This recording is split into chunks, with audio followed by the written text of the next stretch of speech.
Aliza talk के मुआज़्ज़ज़ सामीन को अलीज़ा कंवल का सलाम। दोस्तों, उम्मीद करती हूँ आप सब खैरियत से होंगे, जहाँ रहें खुश रहें। दोस्तों, आज मैं आपको एक भाई और एक बहन की बेइंतहा मोहब्बत की कहानी सुनाने जा रही हूँ। ये कहानी बहुत अज़ियतनाक है। उम्मीद करती हूँ कि आप अंजाम तक सुनेंगे। बढ़ते हैं कहानी की तरफ। शुरू करते हैं आज की कहानी। अपनी बीवी के मुंह से निकलने वाले अल्फाज सुनकर मैं पत्थर का हो चुका था। बेयकीनी से अपनी बीवी की जानिब देखे जा रहा था। मैं सख्ता ज़दा सा अपनी बीवी को देख रहा था। अपने होश में नहीं थे और हज़ियानी अंदाज में चीखते हुए ऐसी सच्चाई मेरे सामने रखी जिसे सुनकर मेरा दिल कर रहा था ज़मीन फटे और मैं उसमें समा जाऊं। मैं तो औलाद से महरूमी का गम मनाने आया था। नहीं जानता था इस सदमे के साथ एक दिल खराश और तकलीफ दे सच्चाई मुझे मालूम होगी। फिर मेरे बेयकीनी गम और गुस्से में बदलने लगे। गुस्से की शदीद लहर दिमाग से होते हुए दिल तक पहुंचे। मुझे लगा अभी मेरा दिल बंद हो जाएगा। सीने में दर्द की शदीद लहरें उठ रही थी। मैं लड़खड़ाते वजूद के साथ कमरे से निकला और अपनी गाड़ी की तरफ तेजी से भागा, मगर सीने में उठती टीसों ने मुझे बेहाल कर दिया। गाड़ी तक पहुंचते पहुंचते मैं बेदम होकर जमीन पर गिरा और चीख चीख कर रोने लगा। मैं मरना नहीं चाहता था। इस तरह मर गया तो अपने वालिदैन को क्या मुंह दिखाऊंगा। जो जिम्मेदारी उन्होंने मुझे सौंपी मैं उसको पूरा भी नहीं कर पाया। उनसे इतने वादे लिए और वो वादे तो क्या पूरे करता। मैंने दरिंदगी और जुल्म की इंतहा कर दी। वो मेरी इकलौती छोटी बहन थी, मुझसे पूरे 10 साल छोटी। वो 8वीं क्लास की स्टूडेंट थी जब मेरे वालिदैन की गाड़ी का एक्सीडेंट हुआ। मैं यूनिवर्सिटी का स्टूडेंट था और उस वक्त अपनी क्लास ले रहा था जब मुझे वालिदैन के एक्सीडेंट की इत्ला मिले। मैं दीवाना वार भागता हुआ अस्पताल पहुंचा था। मेरे पहुंचने तक मेरी मां दम तोड़ चुकी थी, जबकि मेरे बाप की अभी सांसें बाकी थी। मेरा हाथ थामते हुए बामुश्किल उखड़ती सांसों के दरमियान अबू बोले, अपनी बहन का ख्याल रखना सुहेब, वो बहुत मासूम है। जमाने की ऊंच नीच से कोसों दूर हमने उसे फूलों की तरह पाला है। मैं चाहता हूं कि हमारे बाद तुम भी अपनी बहन को उसी तरह रखना और उसे कभी ये महसूस ना होने देना कि उसके वालिदैन इस दुनिया में नहीं रहे। तुम उसकी माँ और उसके बाप बन जाना और उसकी आंख में कभी भी आंसू ना आने देना। हमारे बाद ही तुम ही उसका आखिरी सहारा हो। मैं तुमसे गुजारिश करता हूं, मेरी बच्ची से उसका आखिरी सहारा मत छीनना। मुझसे वादा करो, तुम कभी भी अपनी बहन को तन्हा नहीं छोड़ोगे, चाहे कुछ भी हो जाए, हालात जैसे भी हो। तुम हमेशा अपनी बहन का साथ दोगे। मुझसे वादा करो, तुम ये सब करोगे। मुझे तसल्ली दो ताकि मैं सुकून से अपनी आंखें बंद कर सकूं। मेरे बाप की बातों ने मेरा दिल चीर कर रख दिया था। मैंने रोते हुए कहा, अब्बू आपको कुछ नहीं होगा, आप बिल्कुल ठीक हो जाएंगे, खुद ही निम्रा का ख्याल रखेंगे। मगर अब्बू बेचैन से थे और मुझे इल्तजा करती नजरों से देखने लगे। तब हिचकियों से रोते हुए मैंने अपने बाप से वादा किया, मैं निम्रा को बहुत प्यार दूंगा, उसे अपनी बहन नहीं बेटी बनाकर रखूंगा। वादा करने की देर थी, मेरे बाप ने हमेशा के लिए अपनी आंखें बंद कर ली। उस रोज मैं धाड़े मार कर रोया था। माँ बाप की मौत मेरे लिए नाकाबिले बर्दाश्त थी, मगर अपनी मासूम सी बहन की खातिर मुझे खुद को संभालना था। तब मैं बामुश्किल खुद को मजबूत बनाते हुए अपने वालिदैन की मैयत लेकर घर पहुंचा। मेरा दिल तड़प रहा था, आंसू निकलने को बेताब थे, मगर मैंने खुद को संभाला। मैं जानता था निम्रा के लिए माँ बाप की मौत बर्दाश्त करना मुश्किल होगा। उसकी अजियत मुझसे कहीं ज्यादा होगी। वो 13 साल की मासूम लड़की थी और अम्मी अब्बू की बहुत लाडली। अम्मी के साथ सोना, अब्बू की गोद में बैठकर खाना पीना और मेरे कंधे पर झूलना उसका पसंदीदा मशगला था। इतनी मासूम लड़की के लिए माँ बाप की मौत बर्दाश्त करना बहुत मुश्किल था। मुझे लगा था मैं निम्रा को संभाल लूंगा, मगर ये मेरे खाम ख्याली थे। अम्मी अब्बू की मौत ने निम्रा को शदीद सदमा पहुंचाया था। उसका मासूम जहन ये बात बर्दाश्त नहीं कर पाया और शदीद जहनी दबाव के तहत उसे झटके लगने लगे। मैं अपने वालिदैन की मौत का गम भुलाए निम्रा की फिक्र में लग गया। डॉक्टर मुसलसल निम्रा को बेहोशी के टीके लगा रहे थे ताकि उसका दिमाग पुरसुकून रहे। उनका कहना था कि निम्रा के लिए यह झटका इतना शदीद था कि उसके दिमाग पर गहरा असर हुआ और अगर उसकी हालत नहीं संभली तो उसके पागल होने का खतरा था। इस बात ने मेरी रूह फना कर दी थी। माँ बाप को खोने के बाद मुझ में इतनी हिम्मत नहीं थी कि मैं निम्रा को भी हमेशा के लिए खो देता। मैं रोते हुए डॉक्टर्स की मिन्नत समाजत करने लगा कि वो किसी भी तरह निम्रा को जिंदगी की तरफ ले, और डॉक्टर्स पूरी कोशिश कर रहे थे। तकरीबन 2 महीने अस्पताल में जेरे इलाज रहने के बाद निम्रा की हालत संभली। उसके बाद भी डॉक्टर्स ने मुझे सख्ती से बाखबर किया कि निम्रा बहुत हसास हो चुकी है, मामूली सा झटका भी नुकसान पहुंचा सकता है। बेहतर यही है कि किसी भी किस्म का जहनी दबाव इस पर ना आए। मैंने डॉक्टर की हिदायत पर अमल करते हुए निम्रा को बेहद प्यार और तवज्जो देनी शुरू कर दी। मुझे बस अपनी बहन ठीक ठाक चाहिए थी और उसके लिए मैं कुछ भी करने को तैयार था। मैंने अपनी तालीम के साथ नौकरी शुरू कर दी थी। यूं तो अब्बा का छोड़ा हुआ बैंक बैलेंस और 4 दुकानों से आने वाला किराया और अब्बू की नौकरी से मिलने वाली पेंशन हमारे लिए बहुत थे, मगर मैं जानता था कि अगर बैठ कर खाया जाए तो कारून का खजाना भी कम पड़ जाता है। और अभी तो मुझे बहुत कुछ करना था। पहले ही निम्रा के इलाज पर बहुत पैसा खर्च हो चुका था, इसलिए ज़रूरी था कि मैं खुद नौकरी करता। मैं MBA का स्टूडेंट था, अपनी यूनिवर्सिटी का सबसे काबिल और होनहार तालिब इल्म, इसलिए पहली कंपनी में ही अप्लाई करने पर मुझे नौकरी मिल गई। मैं चाहे जितना भी मसरूफ होता, निम्रा के लिए वक्त ज़रूर निकालता था।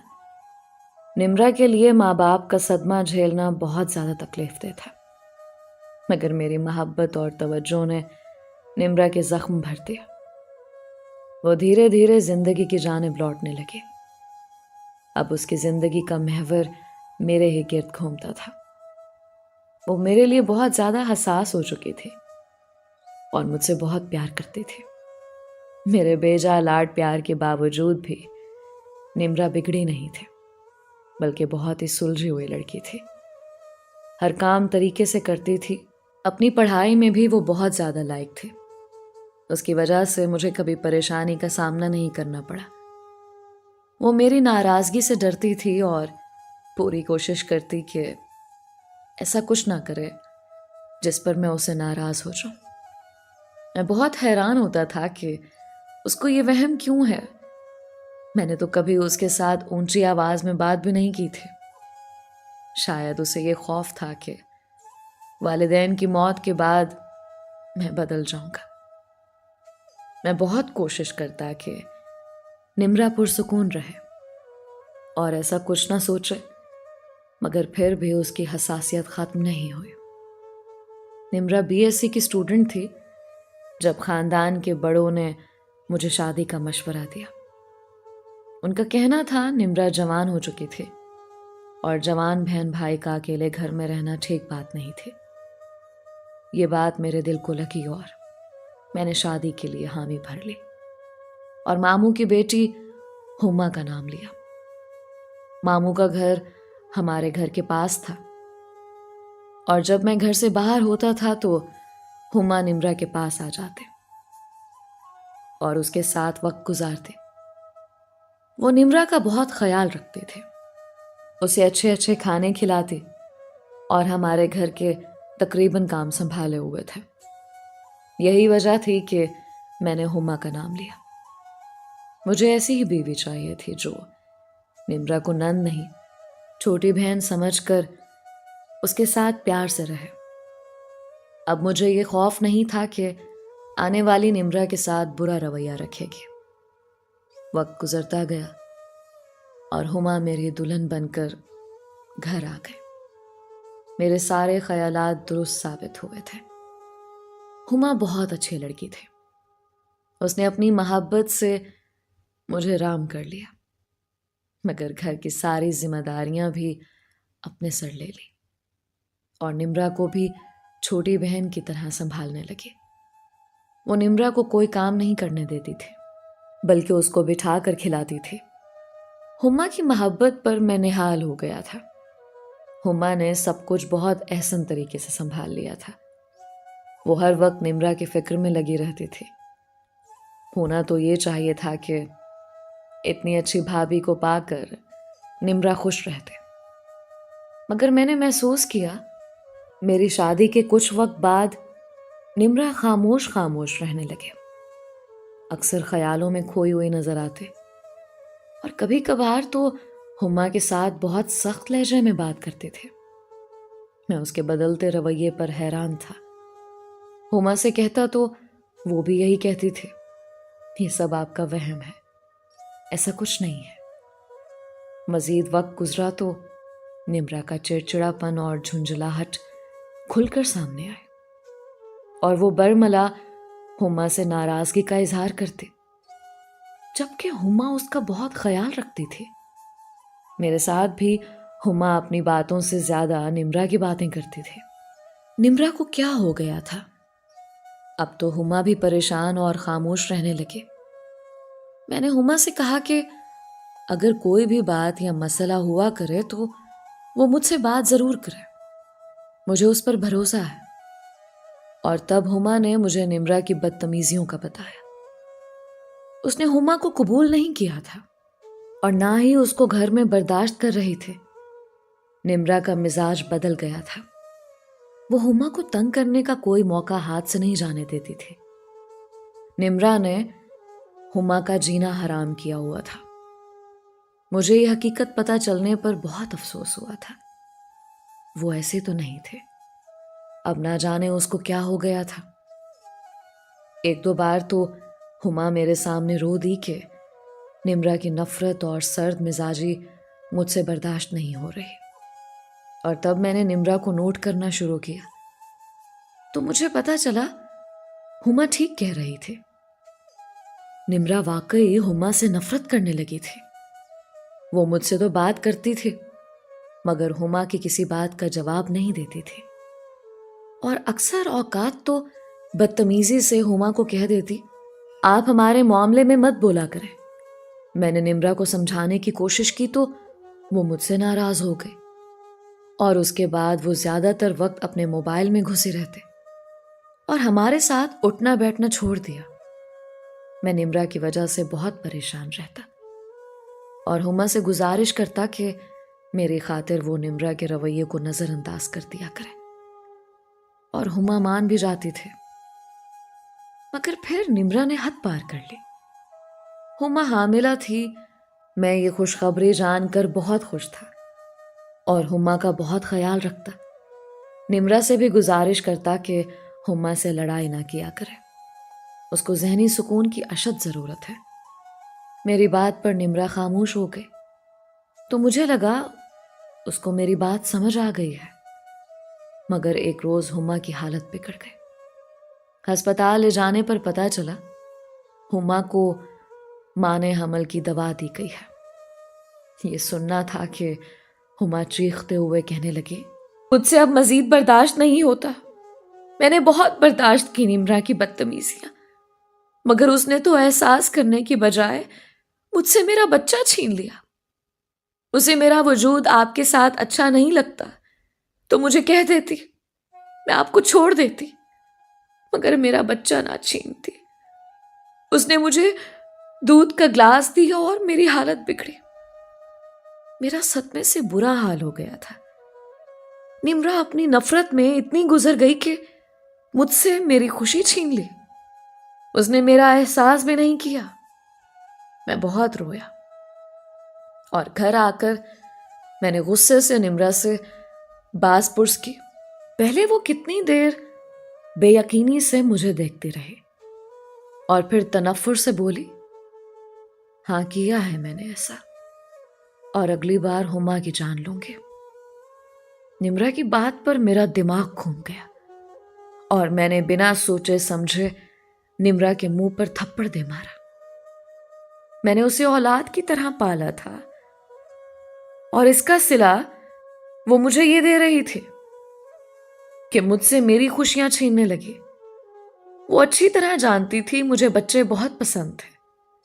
शादी होते ही मैं औलाद की ख्वाहिश करने लगा था। मेरी बहन ही मेरी खुशियों की कातिल बन गई। उसके बाद मैं निम्रा से नाराज हो गया, मगर उस वक्त मेरी हैरत और तकलीफ की इंतहा नहीं रही जब निम्रा ने मुझे मनाने की बजाय उल्टा कमरे में बंद रहना शुरू कर दिया। मुझे दुख तो बहुत हुआ, मगर मैं बर्दाश्त कर गया। मुझे निम्रा बहुत अजीज थे। मैंने हुमा से कहा कि वो अपना काम करके कमरे में चली जाया करे। निम्रा के लिए मैंने मुलाजमा का बंदोबस्त किया जो निम्रा के सारे काम कर जाते। कुछ वक्त गुजरा तो हुमा ने एक और इंकशाफ किया। निम्रा कॉलेज के बाद बहुत देर से घर आने लगे थे। उसकी छुट्टी 2 बजे होती थी, जबकि वो 5 बजे घर आती है और घर आकर भी मोबाइल पर मसरूफ रहती है। हुमा की बात पर मुझे शदीद झटका लगा था। इस बात की तस्दीक के लिए मैं एक रोज 2 बजे घर आ गया। हुमा बिल्कुल ठीक कह रही थी। उस रोज भी निम्रा 5 बजे घर आए। घर में मुझे बैठा देखकर उसके चेहरे का रंग एक पल को बदला, मगर दूसरे ही लम्हे सर झटक कर वो कमरे की तरफ चली गई और तब गुस्से से मेरा बुरा हाल हो गया था। मोमानी अक्सर मुझे कहती थी, जवान खून है, उस पर नजर रखा करो, मगर मैं मोमानी की बात सुनकर नजरअंदाज कर देता, बल्कि कई बार तो सख्त लहजे में उनको 2 टोक भी ये कह चुका था कि वो मेरी सास है तो सास ही रहे, माँ बनने की कोशिश ना करे और ना मेरी बहन के किरदार को मशकूक करने की कोशिश करे। मुझे बेहतर पता है कि मैंने अपनी बहन के साथ कैसे रहना है, मगर आज मुझे एहसास हो रहा था कि वो बिल्कुल ठीक कहती थी। मैंने निम्रा को हद से ज्यादा ढील दी हुई थी। फिर मैंने निम्रा पर सख्ती शुरू कर दी और पहली फुर्सत में उसे मोबाइल छीन लिया। इस बात ने निम्रा को गुस्से से पागल कर दिया था। उस दिन वो चीख चीख कर रोई और बुलंद आवाज में हुम्मा को गालियां दी, उसके मरने की दुआएं मांगी। मैं हैरत और बेयकीनी से अपनी बहन का ये रूप देख रहा था। जाने वो किस किस्म की कंपनी में उठने बैठने लगी थी कि उसे रिश्तों की पहचान भी नहीं रही और जिस भाई की नाराजगी के डर से कभी कोई गलत हरकत नहीं करती थी। आज उसी भाई का लिहाज किए बिना वो ऐसी फजूल बातें बोल रही थी।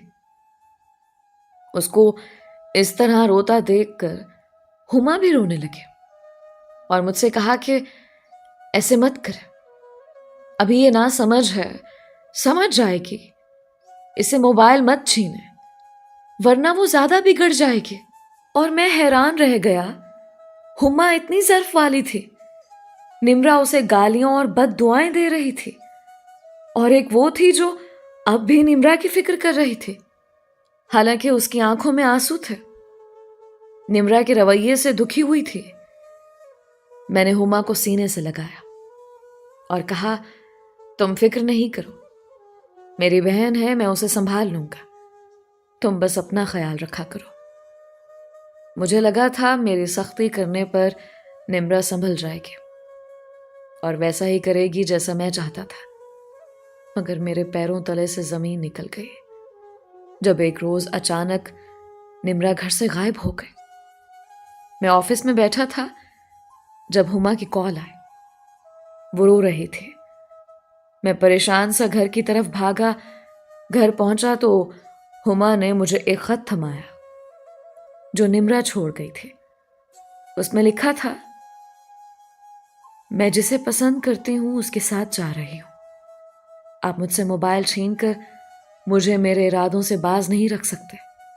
पहले आपकी बीवी ने मेरी जिंदगी तंग की हुई थी, हर वक्त मुझ पर नजर रखते थे, मगर अब उस शख्स के बगैर रहना नामुमकिन है, इसलिए मैं घर छोड़कर जा रही हूं। मुझे आपकी और इस घर की जरूरत नहीं है। मेरे पीछे आने की कोशिश भी मत करना, मैं आपको कभी नहीं मिलूंगी। ये खत पढ़कर मेरे औसान खता हो गए। मेरे सर में धमाके होने लगे। शदीद जिल्लत और शर्मिंदगी के मारे मेरा सांस रुक रहा था। मैं कभी सोच भी नहीं सकता था निम्रा इस तरह मेरे सर में खाक डालेगी। और तब हुमा ने कहा, इसीलिए अम्मी कहती थी निम्रा पर नजर रखें, मगर आपको अम्मी की बात बुरी लगती थी। अब नतीजा आपके सामने है, वो हमारे इज्जत खाक में मिला गई है। मुझे उसकी फिक्र है, कहीं वो खुद को नुकसान ना पहुंचा ले। हुमा रो रही थी जबकि मैं पत्थर का हो चुका था। 2 दिन सदमे की हालत में कमरे में बंद रहने के बाद मैंने कहा, आज के बाद इस घर में निम्रा का नाम ना सुनो। मेरे लिए वो मर गई है। हालांकि ये बात कहते हुए मैं कांप गया था, मगर जो कुछ वो कर चुकी थी उसके बाद मेरा यही रद्द अमल बनता था। मेरे कंधे झुक गए थे। मैं अब घर से मुंह छुपा कर निकलता। यही खौफ लाहक था कि दुनिया वाले मुझसे पूछेंगे, मेरी बहन ने क्या किया। बहन की हरकत ने मुझे कहीं का नहीं छोड़ा। तन्हाइयों में अक्सर बच्चों की तरह फूट फूट कर रोता। निम्रा से मेरी मोहब्बत नफरत में बदल गई। और तब 1 हफ्ते बाद निम्रा घर आ गई। इतवार का दिन था। मैं घर पर था जब बैरूनी दरवाजा बजा। हुमा ने दरवाजा खोला तो निम्रा खड़ी थी। उसको अचानक सामने देखकर मुझे शदीद गुस्सा आया और उसकी ढिठाई पर हैरत हुई। वो घर से भागी थी और पूरा हफ्ता ना जाने किधर रहकर वापस आई थी, और उस पर यह आलम था कि बड़े मजे से अंदर दाखिल होकर ऊंची आवाज में सलाम किया और अपने कमरे में जाने लगी। मैं गुस्से से पागल हो गया और चील की तरह निम्रा पर झपटा। थप्पड़ों से उसका मुंह लाल कर दिया। वो इस अचानक उफ्ताद से बौखला गए, लड़खड़ाते हुए दूर जाकर गिरे और फिर खौफजदा नजरों से मुझे देखने लगे। मेरे थप्पड़ों से उसके गाल फट गए थे और उनसे खून आ रहा था, मगर मुझे भी दिखाई नहीं दिया। मैंने उसे बाजुओं से पकड़ा और घसीटते हुए दरवाजे से बाहर निकालते हुए कहा, जहां इतने दिन लगा कर आई हो अब भी वहीं जाओ। मुझे तुम्हारी जरूरत नहीं है, मेरे लिए तुम मर चुकी हो। जब तुमने मेरी इज्जत का ख्याल नहीं किया तो अब मैं भी एहसास नहीं करूंगा और ना पूछूंगा कि कितनी जिल्लत झेल कर वापस आई हो। बाप की जायदाद में तुम्हारा हक था और रहेगा, और पैसे तुम्हारे अकाउंट में बाकायदगी से ट्रांसफर होंगे। इससे ज्यादा की उम्मीद मत रखना। निम्रा हक्का बक्का खड़ी थी, उसकी आंखों से आंसू बह रहे थे। मेरी बात पर तड़प कर बोली, भाई मेरी बात तो सुने। मगर मैंने उसकी बात नहीं सुनी और उसके मुंह पर दरवाजा बंद कर दिया। मैंने अपने दिल पर पत्थर रख लिया। मुझे ऐसी बहन नहीं चाहिए थी। निम्रा को अपनी जिंदगी से बेदखल करने के बाद मैंने खुद को काम में मसरूफ कर लिया। ज्यादातर वक्त घर से बाहर रहता। हुमा मुझसे शिकवा करती कि मैं उसे वक्त नहीं देता। मैं शर्मिंदा होता, मगर चाहकर भी अपने खौल से बाहर नहीं निकल पा रहा था। मुझे निम्रा याद आती थी। फिर उन उदास दिनों में हुमा ने मुझे खुशखबरी सुनाई। वो फिर से मां बनने वाली थी। इंतहाई तकलीफ दे दिनों में ये पहली खुशी थी जिसने मुझे मुस्कुराने पर मजबूर किया। मैं खुश था और दिन रात हुमा का ख्याल रखने लगा। मैंने उसके खाने पीने और एहतियात में कोई कसर नहीं छोड़ी थी। उसका ख्याल रखने के लिए मैंने घर में 2 नौकरानियां रखी। डॉक्टरों ने बहुत एहतियात बताई थी और मैं पूरी एहतियात कर रहा था। हुमा के हमल को 8वां महीना लग चुका था। मैं बहुत बेसब्री से अपने बच्चे की विलादत का इंतजार कर रहा था। तभी एक रोज हुमा का पैर फिसला और वो गिर गए। मैं उसे फौरन अस्पताल लेकर दौड़ा था। उसकी हालत बहुत तशवीशनाक थी। डॉक्टरों ने बहुत कोशिश की, मगर मैं औलाद की खुशी से महरूम हो गया। मेरा बच्चा भी नहीं रहा और डॉक्टर्स के मुताबिक हुमा हमेशा के लिए बांझ हो चुकी थी। हुमा की हालत बहुत खराब थी, इसलिए उसे बच्चे की मौत का पता नहीं चला। तबीयत संभलने पर जब उसे घर लाए तो तब उसे ये तकलीफ दे खबर सुनाई। ये खबर सुनते ही हुमा पागलों की तरह चीखने लगी। मैं उसे दिलासा देने के लिए आगे बढ़ा, मगर उसके मुंह से निकलने वाले अल्फाज ने मुझे साकित कर दिया। वो रो रही थी और मुमानी से कह रही थी, मुझे मेरे अमालों की सजा मिली है अम्मी। मेरे साथ यही होना था। मैंने निम्रा को घर से निकलवा दिया। मैं निम्रा के साथ बुरा रवैया रखती थी, उसका दिल दुखाती और जोहेब को यही कहती वो मुझसे नफरत करती है। हालांकि ऐसा नहीं था। वो मुझसे डरती थी, भाई को खोने से डरती थी। मैंने उसका भाई छीन लिया और मुझे सजा मिल गई। वो मुझसे प्यार करती थी, अपने भाई से इश्क करती, मगर मैंने छोटी सी बात को अना का मसला बना दिया। मेरा रिश्ता होने पर उसने अपनी दोस्त को कॉल की, भाई के रिश्ते का बताया और कहा, मेरा बहुत दिल था तुम्हारी आपी को अपनी भाभी बनाती, मगर भाई की पसंद हुमा है। मैंने उसकी कॉल सुन ली और बस उसे बैर बांध लिया। हालांकि उसने बस अपने दिल का हाल दिया था, मगर मुझसे कभी बुरा रवैया नहीं रखा। मुझे दिल से अपनाया। अपने भाई की खुशी में दिल से खुश थी, मगर मैंने उससे उसकी जिंदगी ही छीन ली। निब्रा की जोहेब से मोहब्बत मुझसे बर्दाश्त नहीं हुई। मैं उसे अपनी जिंदगी से निकालना चाहती थी। तब मैंने घिनौना खेल खेला। मैंने खुद ही दूध में दवाई मिलाई थी। मैं जानती थी भाई की बाज पुर्स उसको मुतनफ्फर करेगी और वो जिद और गुस्से में वही बोलेगी जो मैं बुलवाना चाहती थी। वो इतनी गुस्सा हुई कि उसने वो गुनाह तस्लीम कर लिया जो उसने किया ही नहीं था। उसका किसी लड़के के साथ चक्कर नहीं था और ना ही वो कुछ गलत करती थी। वो तो मेरे सर्द रवैये की वजह से गमगीन रहती थी, मगर मैंने गलत तासुर दिया। मेरे लिए निम्रा को बर्दाश्त करना मुश्किल हो गया। उसके होते हुए ज़ुहैब ना मेरी तरफ देखते और ना कोई मेरे साथ बात करते थे। उनकी जुबान पर निम्रा का जिक्र रहता और इस बात ने मुझे जहरीला बनाया। उस रोज वो घर से नहीं भागी थी, उसके कॉलेज का ट्रिप जा रहा था। मैंने ही उसे कहा था कि वो चली जाए। मैंने ज़ुहैब से इजाजत ले ली है। वो नहीं जाना चाहती थी, वो चाहती थी ज़ुहैब से इजाजत ले, मगर मैंने उसे इस तरह राजी किया कि मेरी बात मानकर वो चली गई। और मैंने ही उसकी लिखाई में खत लिखा था। वो हफ्ता उसने कॉलेज ट्रिप पर लगाया था, इसलिए वापसी पर नॉर्मल थी। वो नहीं जानती थी कि मैंने उसके लिए कैसा जाल बिछाया था।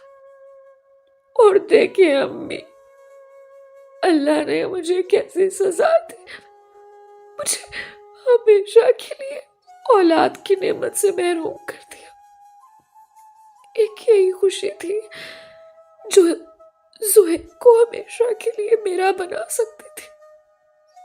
मैं ज़ुहैब से माफी मांगना चाहती हूँ। अम्मी, आपने मुझे समझाने की बजाय मेरा साथ दिया। देखिए, मेरी जिंदगी उजड़ गई। हुमा के अल्फाज ताज़ियाने की तरह लगे। मुझे अपना बाप याद आ गया। अपने बाप से किया आखिरी वादा याद आ गया। अपनी बहन की मासूमियत याद आ गई। वो पल याद आया जब दरवाजे के बाहर खड़ी बेबसी की इंतहाओं पर थी वो, और मुझे अपनी सफाई में कुछ कहना चाहती थी। मैं लड़खड़ाते कदमों से पलटा और निम्रा को ढूंढने जाने लगा, मगर गाड़ी के पास पहुंचते ही जमीन पर गिर गया और तड़पने लगा। मामू मुमानी ने मुझे अस्पताल पहुंचाया। मुझे हार्ट अटैक हुआ था। 15 दिन मैं अस्पताल में रहा। जब होश आया तो निम्रा मेरे पास मौजूद थे। हुमा उसे ढूंढ लाई थी। उसे मालूम था कि निम्रा घर से निकाले जाने के बाद अपने दोस्त के घर रह रही थी। निम्रा को सामने देखकर मैं फूट फूट कर रोया और निम्रा के आगे हाथ जोड़ लिए। मैंने अपनी मासूम बहन पर बहुत जुल्म किया था। मेरे जुड़े हाथ देखकर निम्रा तड़प उठी और मेरे हाथों को चूमते हुए कहने लगी, भाई, मैं आपसे नाराज नहीं हूं। आप मुझे शर्मिंदा मत करें और प्लीज ठीक हो जाए। मेरे लिए आपसे बढ़कर और कुछ नहीं है। जो हुआ उसे भूल जाए। मैं ठीक हूं और अपने दोस्त के घर ही रहना चाहती हूँ। निम्रा की बातों ने मुझे मेरी नजरों में गिरा दिया। मैंने उसके साथ क्या क्या किया था और उसने एक पल भी नहीं लगाया मुझे माफ करने में। मैंने अपनी बहन को सीने से लगाया। तब मेरी नजर हुमा पर पड़ी, जो उम्मीद भरी नजरों से मेरी जानिब देख रही थी। उसे लगा था कि मेरी बहन को मुझ तक पहुंचाकर उसने अपने लिए मेरा दिल साफ किया, मगर यह मुमकिन नहीं था। जो कुछ वो हमारे साथ कर चुके थे, उसके बाद उसका घर में रहना क्या बल्कि रुकना भी नहीं बनता था। और मैं अच्छी तरह जानता था उसकी वजह से निम्रा घर नहीं आना चाहते थे। मैंने उसी वक्त हुमा को तलाक दी और अपनी बहन के साथ घर आ गया। अब मुझे अपनी बहन को वक्त देना था और मेरी जिंदगी में निम्रा के अलावा किसी और की जगह नहीं बची थी। मैं अपने बारे में कुछ भी नहीं सोचने वाला था। दोस्तों, ये थी एक भाई और एक बहन की बेतहाशा मोहब्बत की कहानी। उम्मीद करती हूँ इस कहानी से आपने काफ़ी कुछ सीखा होगा। अपनी राय का इजहार कमेंट्स में ज़रूर किया करें। आप सबके प्यार और सपोर्ट का बेहद शुक्रिया। आज का स्पेशल थैंक्स मिस्टर इंजमामुल हक का, जो कि दुबई से बिलोंग करते हैं, मिस्टर मोहम्मद तुफैल का, जो कि KPK पाकिस्तान से बिलोंग करते हैं, मिस्टर रेहान अशरफ का, जो कि सरगोदा पाकिस्तान से बिलोंग करते हैं, और मिस सुमेरा मलिक का, जो कि चकवाल पाकिस्तान से बिलोंग करते हैं। मुझे अपनी ढेर सारी दुआओं में याद रखें। मिलते हैं एक और नई कहानी के साथ। तब तक के लिए अलीज़ा कमल को इजाज़त दीजिए। अल्लाह हम सब का हामी और नासिर रहे।